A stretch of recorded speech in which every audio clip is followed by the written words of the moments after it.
This Chinese knockoff ride manufacturer tried to hire me last year to help them sell rides in the US, but we'll get to that in a moment. This video is sponsored by Surfshark VPN. Stay tuned for an exclusive offer. Beijing Shibolai Amusement Equipment, or SBL for short, is a somewhat infamous Chinese ride manufacturer founded in 1989. They are known for making just about anything an amusement park can need.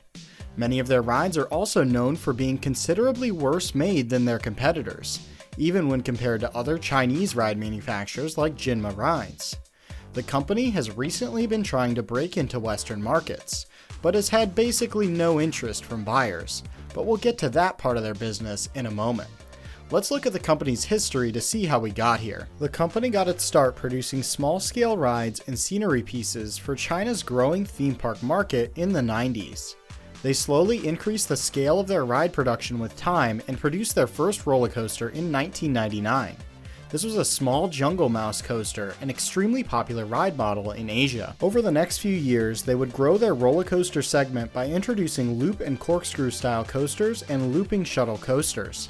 In this time, they also exported one of these coasters to Cuba, becoming the first Chinese roller coaster in North America. They made arguably their largest advancement as a company in 2005 by creating the first Chinese-made suspended looping coaster. This ride model would take the Chinese industry by storm, with nearly 100 being made by various Chinese ride manufacturers since 2005. That's more than double the number of original suspended looping coasters made by their original manufacturer Vekoma. While Chinese manufacturers have made tons of suspended looping coasters, SBL has not been able to ride this wave.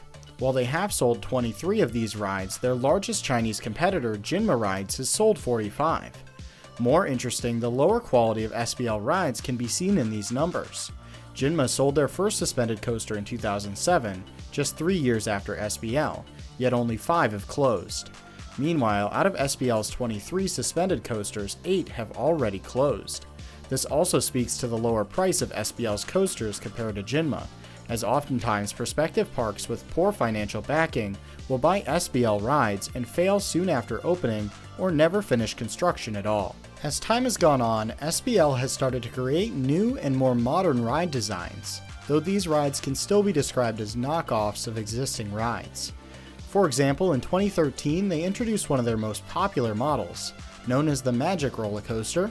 This is a ride based on the Mauer Skyloop coaster. These rides have become so popular that they've passed the number of original Skyloops created, with 11 Mauer Skyloops being built and 12 SBL versions of the ride. The SBL version of the ride does feature some differences, with an overall lower capacity due to its slower lift, as well as different restraints using hard over-the-shoulder restraints, as well as multiple seatbelts compared to the Mauer version with a simple lap bar. SBL's next big ride came in 2016 with their version 2 suspended coaster. This improved the trains of the ride, including adding more streamlined restraints and sleek decorations. The ride's track layout was also improved, being offered with an original track layout that was much smoother than previous offerings, while also being more thrilling. They made their next big roller coaster advancement in 2020 with the creation of their Dueling Dragons model. Inspired by an Intamin roller coaster built in China a few years prior, this ride is actually 2 roller coasters, one sit-down and one suspended coaster. Both ride types are different than SBL's previous designs. The ride is not an exact copy of the Intamin ride and features several unique elements. So far, SBL has built 2 of these rides. Both SBL Dueling Dragons coasters operate with just 1 train per track. This is common on cheaper roller coasters as it significantly reduces the cost of electrical controls and trains. This is a common trend for SBL and something I discovered when at Aappa. In fact, when I found SBL at Aappa, there was a lot of discoveries I made about them. You see, in researching SBL in the past, it was very hard to find any information on them outside of their own website. This has become even more difficult in the last few years as Chinese sites have cracked down on traffic from inside the US. That's where today's video sponsor, Surfshark, comes in. Surfshark is a VPN that allows you to make your internet traffic appear to be coming from somewhere else, as well as keep your online identity safe by encrypting all of the information sent between your device and the internet. For example, I used Surfshark to make my IP address appear that it was coming from inside Hong Kong. allowing me to access more sites related to SBL. It's because of Surfshark that I learned that SBL does around 14 million RMB in sales each year, which comes to about $2 million US each year. Surfshark can also be used to hide your location and information so you can rest easy when you access sketchy Chinese websites to research strange and random Chinese roller coaster companies. Surfshark does more than just this. Their software also features a built-in antivirus. It can hide your information when accessing sites on a public network through alternative ID, and it can even perform an online database search to see if your payment information has been exposed online. If you've been thinking about getting a VPN but haven't made the jump yet, now is the perfect time. I personally use Surfshark for my online security needs, and for a limited time, you can get an extra 3 months of Surfshark free with code COLLEGE by using the link in the description or by scanning the QR code on screen now. Now getting back to SBL. At the Orlando Aappa Expo in 2023, I was surprised to see SBL at all. I had been the previous 2 years, and while some of their competitors such as Gyma Rides had some presence, this was the first year that SBL attended. This is significant, as if a company has a presence at the Aappa Expo in Orlando, they have some intention of selling their rides in the US. Knowing what I already did about SBL, I thought this strange as none of their rides really appeal to the Western market. When I went to their booth, I was not surprised to see that, other than the salesman, there was no one at the booth. I don't think this was just due to the time that me and my friend approached the booth either, as the salesmen were all over us, even though we were wearing badges that clearly said student. After explaining this, I asked a few questions and asked for a brochure that you're seeing on your screen now. We thanked them and started to walk away. As we were walking away, one of the salesmen ran up behind us and stopped us. We were caught off guard as he explained how they were not making any sales because they had a, and I quote, Asian face. He asked if we would be willing to help them sell rides because we had an, and I quote, white face.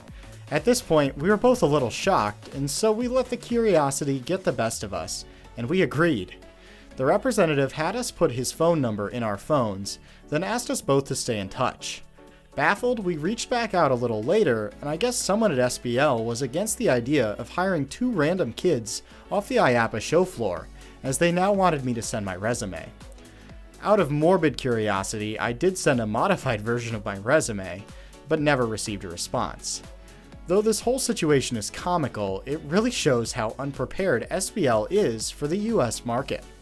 While they believe their largest problem is their Asian face, I believe their actual problem is their products. Let's start with their most basic product issue. It's not clear if SBL rides are ASTM compliant.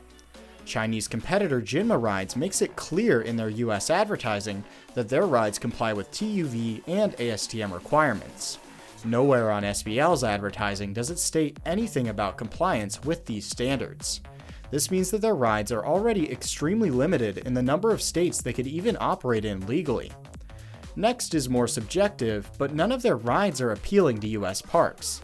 Their advertising does not help this. I'm sorry, but no American park is interested in a ride that looks like this, and the words "full of happy" are not helping to sell it.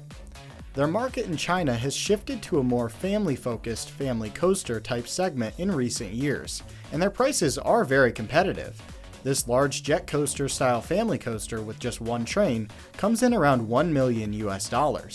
This is extremely cheap. A similar, but much higher quality coaster from B&M comes in at around 10 or 11 times this price. SBL offers very few rides that I would say appeal to a Western market, but even the slightly appealing rides they do have, they don't really advertise. For example, the Dueling Dragon coaster mentioned before. It's a cool ride idea, but the ride is not mentioned at all in their Aappa pamphlet, and their website ad for the model features a screenshot clearly taken directly from No Limits 2. I'm sorry, but this isn't gonna sell to anyone in the US, except perhaps Kentucky Kingdom.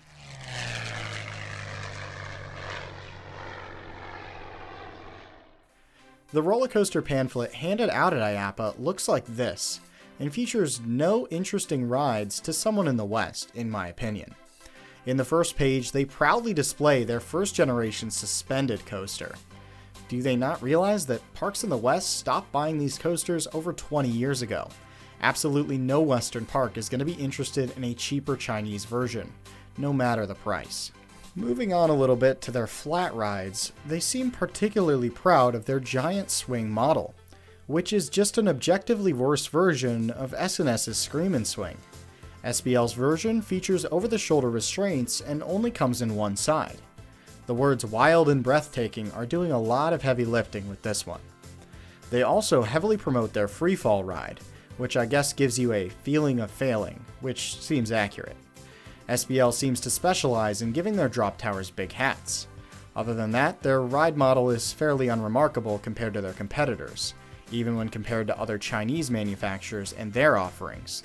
Throughout this video, you've been seeing sections from SBL's official sales book given out at Aappa in 2023. Compare what you've been seeing to their closest competitor Gyma Rides brochure. Not only is theirs much higher quality, SBL's is literally falling apart already, but Gyma offers some actually interesting attractions. For example, they offer and prominently advertise a modern LSM launch coaster, a tilt coaster, a modern launched spinning coaster with a switch track, a compact 6 inversion coaster designed in real design software, multiple tower rides, and some unique flat rides made by no other manufacturer. But don't just take my word for it, Gyma Rides' recent expansion into the West has been an objective success, with them reportedly closing several deals with Western parks at the 2023 Aappa Expo. SBL, on the other hand, had an empty booth and no sales. SBL right now kind of reminds me of Gyma back around 2010. At this time, Gyma tried to break into the Western market, but continued to offer the same products and promotions that worked in China. This backfired horribly and got them temporarily banned from Aappa for intellectual property theft. This left them essentially blacklisted from the Western rides market and gave them time to change their strategy. In 2021, they relaunched with a new name and a new European subsidiary, as well as a new product line. SBL is currently in the process of learning this lesson the hard way, and while I hope they do learn and become a real competitor in the ride supplier industry, as competition is always a good thing, I feel they have a very long way to go before any serious buyer even stops by their Aappa booth, let alone buys a ride from them. I mean, look at what they covered their booth in. That's my thoughts on SBL. What do you think? Does this company ever have a chance at becoming a real player in the Western ride supplier market?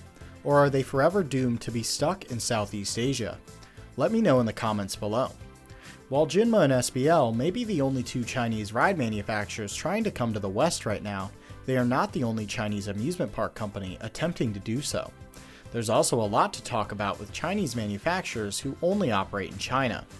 Let me know if you want to see more videos on the Chinese ride industry covering some of these topics. Don't forget that you can join me in the study of strange Chinese amusement rides by signing up for Surfshark with the QR code on screen and with the link in the description.